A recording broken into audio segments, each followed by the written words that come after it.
ചക്കരക്കുട്ടി കുടിച്ചോ? ആ ആ ആ ആ അങ്ങനെ കുടിക്ക് കുടിക്ക്. ചക്കരക്കുട്ടി കുടിക്കടാ, കുടിക്കുമോനെ. അച്ഛമ്മേ, അവൻ പാല് കുടിക്കുന്നുണ്ടോ? ആ കുടിക്കുന്നുണ്ട്, ഇതാ കണ്ടില്ലേ. കുടിക്കടാ മോനെ. ആരോ വന്നെന്ന് തോന്നുന്നു. ഓ ഓ ഓ ഓ ഓ ഓ കുടിച്ചോ കുടിച്ചോ, പാല് കുടിച്ചോ, കുട്ടൻ പാല് കുടിച്ചോ. ആ കുടിച്ചോ. നീ ആദ്യം കോടതിയിലേക്ക് പോകുന്ന ഞാൻ കരുതി. രാവിലെയുള്ള ജനശതാബ്ദിയിലാണ് ഞാൻ വന്നത്. കേസ് വിളിക്കുമ്പോ 12 മണിയാവും. അപ്പോഴേക്കും നിന്നെ മോനെ കണ്ടിട്ട് പോവാന്ന് കരുതി. ആച്ചിയമ്മ വന്ന വിവരം നിരഞ്ജന വിളിച്ച് പറഞ്ഞായിരുന്നു. സ്നേഹയെ കണ്ടിട്ട് ഒത്തിരി കാലമായി. നിരഞ്ജന സ്ഥലത്തുണ്ടായിരുന്നെങ്കിൽ ഇടയ്ക്ക് ഞാൻ ആച്ചിയമ്മയെ വന്ന് കണ്ടേനെ. ഫൈസിക്ക് മോക്കം സുഖമല്ലേ? ആ സുഖം തന്നെ ആച്ചിയമ്മ. മോളെ സ്കൂളിൽ ചേർത്തു. ഫൈസിക്ക് ഇപ്പൊ നാട്ടിലേക്ക് ട്രാൻസ്ഫറും കിട്ടി. നിങ്ങൾ സംസാരിക്കേ, ഞാൻ മോനി പാലൊന്ന് കൊടുക്കട്ടെ കേട്ടോ. ശരി. പാടാ കുട്ടാ, ചക്കര കുട്ടിയല്ലേ, പാല് കുടിക്കണ്ടേ. പിന്നെ എങ്ങനെയുണ്ട് മൂർത്തി സാറിന്റെ കീഴിലുള്ള നിന്റെ പ്രാക്ടീസ്? അതാരും ആഗ്രഹിക്കുന്നതല്ലേ സ്നേഹ. 1-2 കേസുകൾ എന്നെ ഏൽപ്പിച്ചു. ഇനി നീ ഒന്ന് ആക്റ്റീവ് ആവണം. അത് തന്നെ ഞാനും ആഗ്രഹിക്കുന്നേ. കുറെ കാലം ഏകാന്തവാസമായിരുന്നില്ലേ? ആ ദിവസങ്ങൾ എങ്ങനെ കഴിച്ചുകൂട്ടിയെന്ന് ആലോചിക്കുമ്പോൾ അത്ഭുതമാ തോന്നുന്നു. ഇപ്പൊ സുധിയുടെ ആറ്റിറ്റ്യൂഡ് എങ്ങനെയുണ്ട്? വലിയ പ്രതീക്ഷയോടെ ഞങ്ങൾ എറണാകുളത്തേക്ക് വന്നത്. സിംഗപ്പൂരിൽ നിന്ന് തിരിച്ചു വരുമ്പോൾ സുധിയിലും ഒരു മാറ്റം ഉണ്ടായിരുന്നു. അതിനിടയ്ക്കാ ശബരി വന്ന ആ വിവരം വെളിപ്പെടുത്തിയത്. സുധി ഒരു കുഞ്ഞിന്റെ അച്ഛനായെന്നറിഞ്ഞതോടെ സുധിയുടെ സമനില തെറ്റി. ആച്ചിമ്മയുടെ വരവ് കൂടിയായപ്പോൾ പ്രശ്നങ്ങൾ കൂടുതൽ വഷളായിക്കൊണ്ടിരിക്കുക. കഴിഞ്ഞ ദിവസം സുധി മദ്യപിച്ചിട്ടാണ് കയറി വന്നത്. ആച്ചിയമ്മയുമായി ചെറുതായിട്ടൊന്ന് ഉരസുകയും ചെയ്തു. ആച്ചിയമ്മയെ ഞാൻ മനഃപൂർവ്വം വഴക്കുണ്ടാക്കാൻ വേണ്ടി കൊണ്ടുവന്നതായിട്ടാ സുധി പറയുന്നത്. സുധിയും ആച്ചിയമ്മയും തമ്മിൽ വീണ്ടും ഒരസലുണ്ടാവാതിരിക്കാനാ നിരഞ്ജന ശ്രദ്ധിക്കേണ്ടത്. നിങ്ങൾക്കിടയിലുള്ള പ്രശ്നങ്ങളൊന്നും ആച്ചിയമ്മയ്ക്ക് അറിയില്ല. അവർ കണ്ടതും കേട്ടതും ഒക്കെ പറയും. അതിന്റെ ഭവിഷ്യത്ത് അനുഭവിക്കാൻ പോകുന്നത് നീയാ. നിന്റെ ഊഹം ശരിയാ സ്നേഹ. ഞാനത് അനുഭവിച്ചുകൊണ്ടിരിക്കുക. സ്വന്തം കുഞ്ഞാണെന്നറിയാതെയാ സുധി അവനോട് അകൽച്ച കാണിക്കുന്നേ. സുധിയുടെ ഓരോ വാക്കും വന്ന് തറയ്ക്കുന്നത് എന്റെ നെഞ്ചിലാ. ഇതെവിടെ ചെന്ന് അവസാനിക്കുന്ന എനിക്കൊരു നിശ്ചയവും ഇല്ല. അർച്ചനയും കുഞ്ഞിനെയും കണ്ടെത്താനുള്ള സുധിയുടെയും ശബരിയുടെയും ശ്രമം ഒരിക്കലും വിജയിക്കാൻ പോകുന്നില്ല. കുഞ്ഞ് ഏതോ പണക്കാരുടെ വീട്ടിലുണ്ടെന്ന വിശ്വാസത്തിലാ അർച്ചന സമാധാനത്തോടെ ജീവിക്കുന്നത്. ഒരിക്കലും കുഞ്ഞിനെ തേടി ഇനി എന്തായാലും അർച്ചന വരില്ല. അതുകൊണ്ട് തന്നെ നിരഞ്ജന ടെൻഷൻ ആവേണ്ട ഒരു കാര്യവും ഇപ്പൊ ഇല്ല. ശബരി ഉണ്ടാക്കിയ ഈ ഓളമൊക്കെ താനെ കെട്ടടങ്ങും. അതുവരെ സുധിയുടെ ഭാഗത്തു നിന്നും ചില പ്രശ്നങ്ങളൊക്കെ ഉണ്ടായെന്ന് വരും. സംയമനം പാലിക്കേണ്ടത് നീയാ. സുധിയും നീയും തമ്മിലൊരു ഏറ്റുമുട്ടൽ ഉണ്ടായാ അതെവിടെ ചെന്ന് നിൽക്കുമെന്ന് ഞാൻ പറയാതെ തന്നെ നിനക്കറിയാലോ. നീ ഇതുവരെ അവക്കൊരു കപ്പ് ചായ പോലും കൊടുത്തില്ലല്ലോ മോളെ. നീ വാ.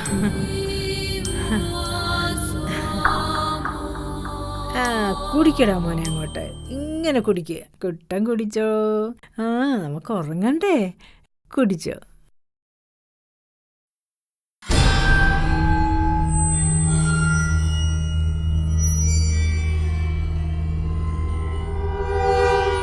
ഇപ്പൊ നല്ല മാറ്റം കാണുന്നുണ്ട്. ഞാനൊന്ന് സംസാരിച്ചോട്ടെ? അടുത്തേക്കൊന്നും പോവരുത്. ഇല്ല. കൈയെത്താത്ത ദൂരത്ത് നിന്നാ മതി. എപ്പോഴാ സ്വഭാവം മാറണെന്ന് അറിയില്ല. ഞാൻ ശ്രദ്ധിച്ചോളാം. ശരി.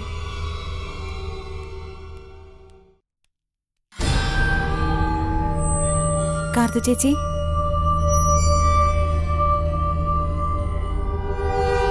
ചേച്ചി ഞാനാ അർച്ചനയാ. കാർത്തു ചേച്ചി,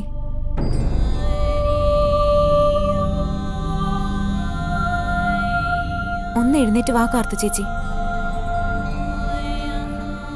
ഞാനല്ലേ വിളിക്കുന്നേ, ഒന്നിങ്ങി വാ.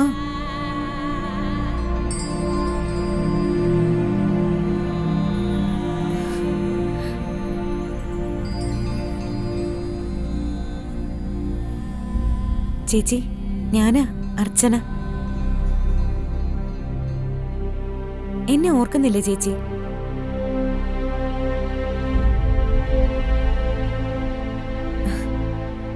നമ്മള് തെന്മലയിൽ കഴിഞ്ഞതൊക്കെ മറന്നോ ചേച്ചി? അവിടെ ഒരു വീട്ടില് ഞാനന്ന് ഗർഭിണിയായിരുന്നു. ആംബ്രോസിനെ ചേച്ചി മറന്നോ? ആംബ്രോസ്. അർച്ചനയാ ചേച്ചി ഞാൻ. അർച്ചന. എന്നെ ചേച്ചി ഓർക്കുന്നുണ്ട്.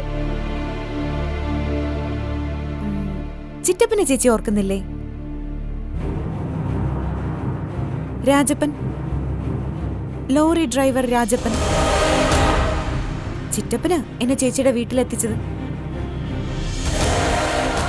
പിന്നെ ചന്ദ്രി ചേച്ചി ഓർമ്മയില്ലേ? ആംബ്രോസിന്റെ ചേച്ചി. ചന്ദ്രി ചേച്ചിയും അവരുടെ 2 മക്കളും. അവിടുന്ന് ചേച്ചി എന്നെ പ്രസവത്തിന് തിരുവനന്തപുരത്തേക്ക് കൊണ്ടുപോയത്. അവിടെ വെച്ചാണ് ഞാൻ പ്രസവിച്ചത്. എന്തെങ്കിലും ഓർക്കുന്നുണ്ടോ ചേച്ചി? കാർത്തു ചേച്ചി. പിന്നെ ചെവളയെ ഓർക്കുന്നില്ലേ? ചെവള, ചെവള രാഘവൻ.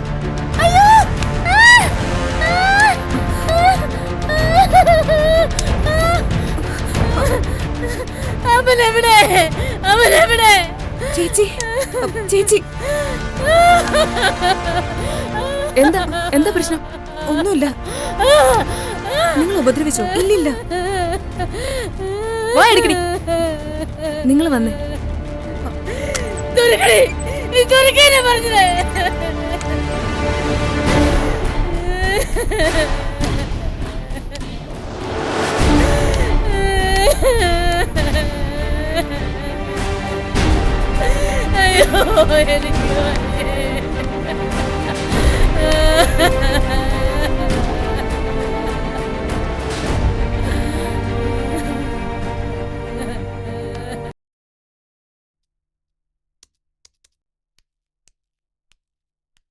ഡോക്ടർ. അർച്ചനയല്ലേ? അതെ. Thank you doctor. ഞാൻ അവരെ കണ്ടു ഡോക്ടർ. കാർത്തിയാനിക്കിപ്പോ പ്രകടമായ മാറ്റം കാണുന്നില്ലേ? കാണുന്നുണ്ട് ഡോക്ടർ. കഴിഞ്ഞ തവണ വന്നപ്പോ ഞാൻ പറഞ്ഞില്ലേ, ചെറിയൊരു മെന്റൽ ഡിപ്രഷൻ. അതിനപ്പുറമൊന്നും ആ പേഷ്യന്റിനില്ല. എന്ന് വെച്ച് തള്ളിക്കളയാനും പറ്റില്ല. പഴയ കാര്യങ്ങൾ ഓർത്തെടുക്കാൻ ഇപ്പൊ അവർക്ക് കഴിയുന്നുണ്ട്. ഞാൻ ഓരോരോ പേരുകൾ പറഞ്ഞു നോക്കി. തിരിച്ചറിഞ്ഞ ലക്ഷണമുണ്ട്. ഗുഡ്. എന്തായിരുന്നു റിയാക്ഷൻ? കണ്ണുകൾ നിറഞ്ഞു വരുന്നതാ കണ്ടത്. പക്ഷേ ഒരു പേര് പറഞ്ഞപ്പോ സമനില തെറ്റിയതുപോലെ അലറി വിളിച്ച് കരഞ്ഞു. അതാരുടെയാ? അയാളൊരു ക്രിമിനലാ. പേര് ചെവള രാഘവൻ. കാർത്തു ചേച്ചി അയാൾ ഒരുപാട് ദ്രോഹിച്ചിട്ടുണ്ട്. അയാളുടെ പേര് കേട്ടപ്പോഴാ പെട്ടെന്ന് വയലന്റ് ആയത്. അതിൽ നിന്നും പഴയ കാര്യങ്ങള് ഓർമ്മിച്ചെടുക്കാൻ കഴിയുമെന്ന് ഊഹിച്ചൂടെ ഡോക്ടർ? എക്സാക്ട്ലി. അതിനുള്ള തിരിച്ചറിവ് അവർക്കിപ്പോ വന്നിട്ടുണ്ട്. ട്രീറ്റ്മെന്റ് ഇങ്ങനെ തുടർന്നാൽ അധികം വൈകാതെ പേഷ്യന്റിന് ഹോസ്പിറ്റലിൽ വിടാം. പക്ഷേ ഹോസ്പിറ്റലിൽ വിട്ടതുകൊണ്ട് കാര്യമില്ല. അവരെ ആരെങ്കിലും കൈയേൽക്കണം. ഇനിയൊരു ഷോക്ക് വരാതെ കൊണ്ടുപോയാലേ സാധാരണ ജീവിതത്തിലേക്ക് തിരിച്ചു വരൂ. അവരെ ഞാൻ കൊണ്ടുപോയിക്കോളാം ഡോക്ടർ. അർച്ചന കൊണ്ടുപോകാനോ? അതെ ഡോക്ടർ. ഞാനൊരു വാടക വീട്ടിലാണ് താമസിക്കുന്നത്. കൂടെയുള്ളത് ബാങ്കിലെ മറ്റൊരു സ്റ്റാഫാ. അവരുടനെ ഇവിടുന്ന് പോവും. പിന്നെ ഞാൻ തനിച്ചാവും. അല്ലെങ്കിൽ വീടൊഴിഞ്ഞ് ഹോസ്റ്റലിലേക്ക് മാറണം. കാർത്തു ചേച്ചി കൂടെ ഉണ്ടെങ്കിൽ എനിക്ക് അവിടെ തന്നെ നിൽക്കാം. അവർക്ക് പതിയെ ജീവിതത്തിലേക്ക് മടങ്ങി വരാനും കഴിയും. സാധാരണയായി ആർക്കും ഇങ്ങനൊരു മനസ്സ് തോന്നുന്നതല്ല. അവരെ എനിക്ക് വ്യക്തമായി അറിയാവുന്നതുകൊണ്ട് കൂടെ കൊണ്ടുപോകാൻ ഞാൻ തീരുമാനിച്ചത്. ഒരുപാട് തവണ അവരുടെ കയ്യിൽ നിന്ന് ഭക്ഷണം വാങ്ങി കഴിച്ചിട്ടുണ്ട്. ഞാൻ പറഞ്ഞില്ലേ ഡോക്ടർ, അവർക്ക് ടീ ഷോപ്പായിരുന്നു. ഓ, നല്ല തീരുമാനം. അർച്ചന ആഴ്ചയിൽ ഒരിക്കൽ വന്ന് കാണണം. ശരി ഡോക്ടർ, ഞാൻ ഇറങ്ങട്ടെ. ശരി.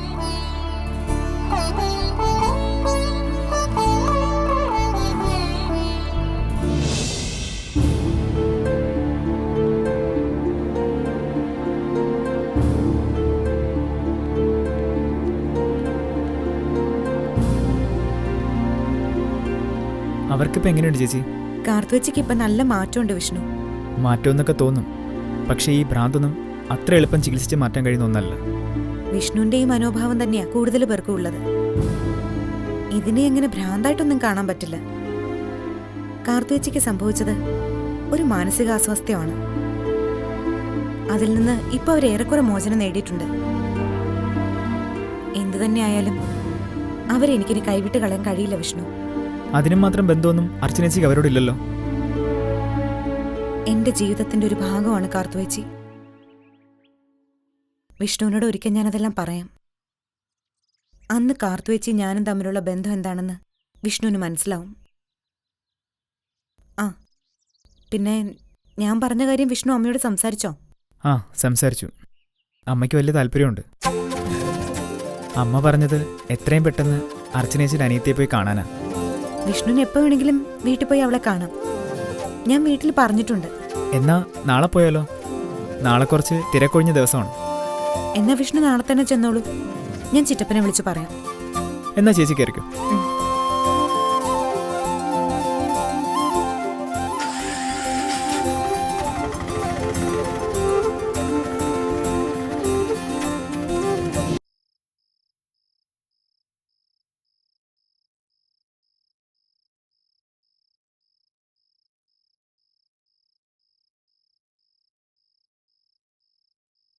നേരെ ഇത്രയായിട്ട് അങ്ങേർക്ക് വീട്ടിലെത്താൻ സമയമായില്ല.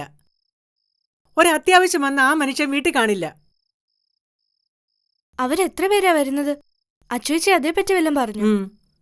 വിഷ്ണു അവന്റെ ഒരു അമ്മാവനും. ദേ അച്ഛൻ വന്നല്ലോ.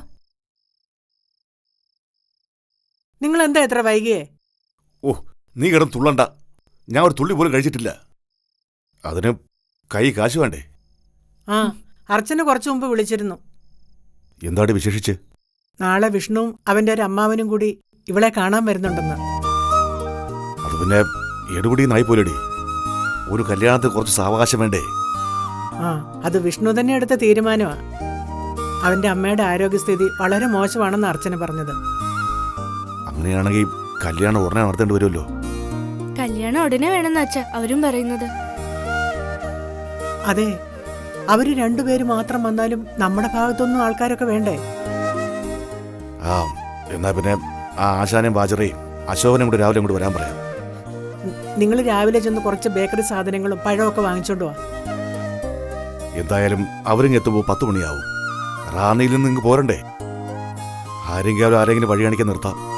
ആ, നിങ്ങൾ വാ, ചോറെടുത്ത് വെക്കാം.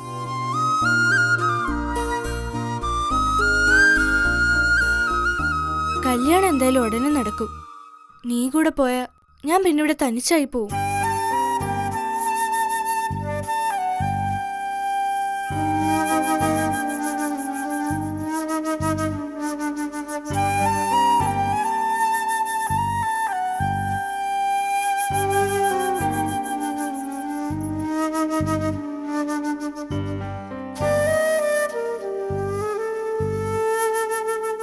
നീ എന്താ ആലോചിക്കുന്നത്?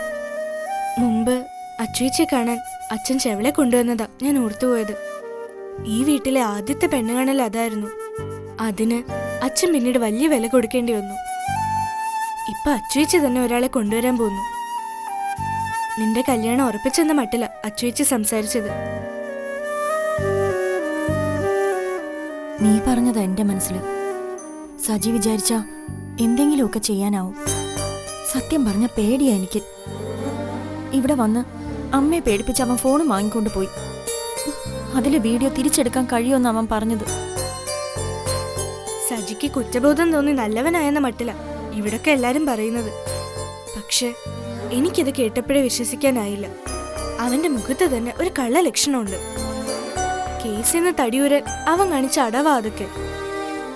ചെവളെ വിളിച്ചു വരുത്തി ഇങ്ങോട്ട് അയച്ചത് അവനല്ലെന്ന് ആർക്കറിയാം. അച്ചുവേച്ചി കൂടെ പറഞ്ഞപ്പോ അച്ഛൻ കേസിൽ നിന്ന് അവനെ ഒഴിവാക്കി കൊടുത്തു. അതുകൊണ്ടൊന്നും അവൻ നന്നാവില്ല. 2 വർഷം കൂടെ കഴിഞ്ഞ് കല്യാണം മതിയെന്ന് ഇപ്പൊ ഞാൻ ആഗ്രഹിക്കുന്നത് അതുകൊണ്ടാ. അതിനിടയിൽ അവനും എന്തെങ്കിലും മാറ്റം വരും. ഒന്നുകിൽ അവൻ ഈ നാട് വിട്ടു പോയെന്നും വരും. ഇടയ്ക്കവനെല്ലാം വിറ്റിട്ട് പോകുന്നെന്നും പറഞ്ഞു കേട്ടു. അങ്ങനെ സംഭവിച്ചാ എനിക്ക് സമാധാനത്തോടെ ഒരു ജീവിതത്തിലേക്ക് പോവാം. അതിനിപ്പോ എന്ത് ചെയ്യാന്നാ നീ പറയുന്നത്? നാളെ പയ്യനും കൂട്ടരും വരുന്നതല്ലേ ഉള്ളൂ. പിന്നീടല്ലേ വിവാഹ നിശ്ചയമൊക്കെ. അവര് വന്നിട്ട് പോട്ടെ. കല്യാണം കുറച്ചു കഴിഞ്ഞ് മതിയെന്ന് ഞാൻ അച്ചുവച്ചിയോട് പറയും. അച്ചുവേച്ചി അത് കേൾക്കുമെന്ന് നീ കരുതുന്നുണ്ടോ? നമുക്ക് ഇതുപോലൊരു ബന്ധം ഇനി കിട്ടില്ലെന്ന മട്ടില്ല അച്ചുവേച്ചി സംസാരിക്കുന്നത്. പിന്നെ ഞാൻ നോക്കിയിട്ട് വേറൊരു വഴിയുണ്ട്. അച്ചുവച്ചിയുടെ കല്യാണം കഴിഞ്ഞിട്ട് മതി എന്റേതെന്ന് ഞാൻ വാശി പിടിച്ച് പറയും. അങ്ങനെ വാശി പിടിച്ച നീ വീട്ടിലിരുന്ന് പോത്തേ ഉള്ളൂ. അച്ചുവേച്ചി ഒരു വിവാഹം കഴിക്കുന്ന പ്രതീക്ഷ എനിക്കില്ല. അത് നിനക്കെങ്ങനെ ഉറപ്പിച്ച് പറയാൻ പറ്റും? പഴയ ആളൊന്നുമല്ല അച്ചുവച്ചി, ഒരു ഉദ്യോഗസ്ഥയാ. കുഞ്ഞിനെ കുറിച്ചുള്ള ചിന്തകളൊക്കെ എത്ര പെട്ടെന്ന് അച്ചുവച്ചി മാറുന്നത്. നമ്മൾ ആരെങ്കിലും കരുതിയതാണോ അച്ചുവച്ചിക്ക് അതിന് കഴിയുമെന്ന്? നിനക്കെങ്ങനെ അറിയാം അച്ചുവേച്ചിയുടെ മനസ്സിൽ കുഞ്ഞിനെ കുറിച്ചുള്ള ചിന്തകളൊന്നും ഇല്ലെന്ന്? ഉണ്ടായിരുന്നെങ്കിൽ ആ മുഖത്ത് നോക്കിയാ അറിയാം. കുഞ്ഞിനെ മറക്കാൻ കഴിഞ്ഞ നിലയ്ക്ക് പഴയ കാര്യങ്ങളും അച്ചുവച്ചിയുടെ മനസ്സിൽ നിന്ന് പോയിട്ടുണ്ടാവും. ഇനി ഏതെല്ലാം ബാങ്കുകളിൽ ജോലി ചെയ്യേണ്ടവളാ അച്ചുവച്ചി. അതിനിടയിൽ അച്ചുവച്ചിയെ മോഹിച്ച് ഒരുപാട് പേര് വരും. അതിലൊരാളെ അച്ചുവച്ചി സ്വീകരിക്കുകയും ചെയ്യും. നിന്നോടൊരു തർക്കത്തിനൊന്നും ഞാനില്ല. അങ്ങനെ സംഭവിച്ചെങ്കിലെന്ന് ഞാനും പ്രാർത്ഥിക്കുന്നുണ്ട്. അച്ചുവച്ചിയുടെ കല്യാണം കഴിഞ്ഞ് മതി എന്റേതെന്ന് ഞാൻ വാശി പിടിക്കാൻ പോവാ. നിന്റെ വാശി ആരും അംഗീകരിച്ചു തരുമെന്ന് എനിക്ക് തോന്നുന്നില്ല. പണ്ട് നീ ഉറഞ്ഞു തുള്ളിയത് ഓർക്കുന്നുണ്ടോ? ഈ വീട്ടിൽ ആദ്യം നടക്കേണ്ട വിവാഹം നിന്റേതാവണമെന്ന്. അല്ലെങ്കിൽ നീ കെട്ടിത്തൂങ്ങുന്നവരെ ഭീഷണി മുഴക്കി. നീ അതൊക്കെ മറന്നിട്ടുണ്ടാവും. പക്ഷെ അച്ചുവേച്ചി മറക്കില്ല. നിന്റെ ആഗ്രഹം സാധിച്ചു തരുമോ അച്ചുവേച്ചി? എന്ത് പറഞ്ഞ് നിനക്ക് കല്യാണം ഇപ്പൊ വേണ്ടെന്ന് പറയാൻ പറ്റും? സത്യത്തിൽ നമ്മളോടൊക്കെ മധുരമായി പ്രതികാരം വീട്ടി അച്ചുവേച്ചി. സ്വന്തം ജീവിതം നമുക്ക് വേണ്ടി അർപ്പിച്ചു.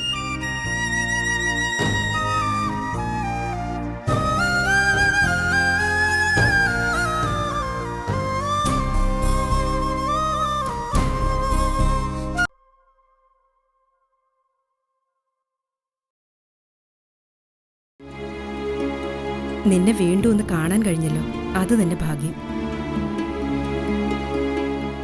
അച്ഛനെയും അമ്മയും കാണാനല്ല മോൻ ഇങ്ങോട്ട് വന്നതെന്ന് എനിക്കറിയാം. പിന്നെ ഞാൻ എന്തിനു വന്നതാന്ന് അമ്മ പറയുന്നത്? നീ വന്നത് അർച്ചനയെ അന്വേഷിച്ചാ. അതാർക്കാ അറിയാത്തത്? ശബരിയെ നിന്റെ സമാധാനം കെടുത്തിയതെന്നും ഞങ്ങൾക്കറിയാം. സമാധാനത്തോടെ ഞാൻ ജീവിച്ചതെന്നാണമ്മേ. അതിന്റെ പേരിൽ നിങ്ങൾ ശബരിയെ കുറ്റപ്പെടുത്തണ്ട. പക്ഷേ അർച്ചനെ എനിക്ക് കണ്ടുപിടിച്ചേ പറ്റൂ. അർച്ചനയെ കണ്ടെത്തിയതുകൊണ്ട് എന്ത് നേട്ടം നിനക്കുണ്ടാവാൻ പോകുന്നത്? എവിടെയോ സമാധാനത്തോടെ ജീവിക്കുന്ന അവളുടെ സ്വസ്ഥത ഇല്ലാതാക്കാമെന്ന് മാത്രം. എന്നെ കണ്ടതുകൊണ്ട് അവളുടെ സ്വസ്ഥത ഇല്ലാതാകേണ്ട കാര്യം എന്താമേ? എനിക്ക് അവളെ ഒന്ന് കാണണം. ഞാൻ അവളോട് ചെയ്ത തെറ്റിന് ക്ഷമയെങ്കിലും ഒന്ന് ചോദിക്കണം. അവളെയും തിരക്കിയുള്ള നിന്റെ അലച്ചില് വെറുതെ സുധി. അതുകൊണ്ട് നിരഞ്ജനയെ വേദനിപ്പിക്കാമെന്ന് മാത്രമേ ഉള്ളൂ. ഞാൻ ആരെയും വേദനിപ്പിക്കുന്നില്ല, സ്വയം വേദനിക്കുന്നതേ ഉള്ളൂ. പിന്നെ അർച്ചനയെ കണ്ടെത്താൻ ഇനി എനിക്ക് ബുദ്ധിമുട്ടൊന്നും ഉണ്ടാവില്ലമ്മേ. അവൾ എഴുതിയ ബാങ്ക് ടെസ്റ്റിന്റെ റിസൾട്ട് വന്നിട്ടുണ്ട്. അതിൽ നിന്ന് അപ്പോയിന്റ്മെന്റ് നടക്കുന്നതായും വിവരം കിട്ടിയിട്ടുണ്ട്. അവൾക്ക് ആ ജോലി കിട്ടുമെന്ന് എനിക്ക് ഉറപ്പാ. അങ്ങനെയെങ്കിൽ അർച്ചന ഇപ്പൊ ഏതോ ബാങ്കിലുണ്ട്. ഇനി അവളെ ഒളിപ്പിച്ചു വെക്കാൻ ആർക്കും കഴിയില്ല. ഞാൻ അവളെ കണ്ടുപിടിച്ചിരിക്കും.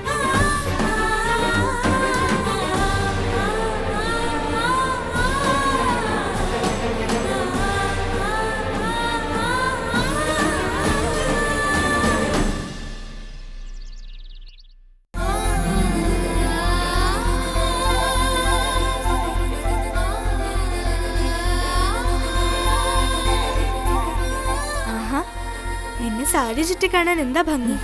ആളാകെ മാറി, നല്ല മെച്ചൂരിറ്റിയും വന്നു. ഒന്ന് പോടി. സത്യമാ ഞാൻ പറയുന്നത്. രേവതി എന്ന് പറയില്ല, സുന്ദരിയായിട്ടുണ്ട്. പിന്നെ നിന്റെ പറച്ചിലേട്ടാത്തൊന്നും എന്നെ കാണാൻ കൊള്ളില്ലെന്നു. ഓരോരുത്തർക്കും ഓരോ വേഷങ്ങൾ പറഞ്ഞിട്ടുണ്ട്. നീ യൂസ് ചെയ്യുന്നതൊന്നും നിനക്ക് മാച്ച് ചെയ്യുന്നതല്ല. പക്ഷെ സാരി ചുറ്റിയപ്പോ എന്ത് ഭംഗിയാ നിനക്ക്. അതിന് വീട്ടിൽ സാരിയും ചുറ്റി നടക്കാൻ പറ്റൂടി? നീ അവിടെ ചെന്നിട്ട് ഇനി സാരി ഉടുത്താ മതി. പറഞ്ഞു കേട്ടിട്ട് പിടിപ്പത് പണിയുള്ള വീടാ.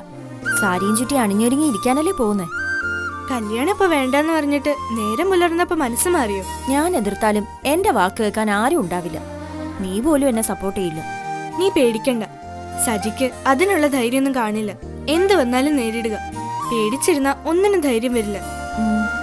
അച്ചുവെച്ചു ഉണ്ടായിരുന്നെങ്കിൽ എത്ര നന്നായിരുന്നു. ഞാൻ കരുതിയത് അച്ചുവെച്ച് ഇവിടെ ഉള്ളപ്പോൾ അവർ വരുമെന്നോ. ചടങ്ങ് ഞായറാഴ്ച നടത്തിയാ പോരായിരുന്നോ? ആ ചേട്ടനല്ലേ തിടുക്കം കാണിച്ചത്.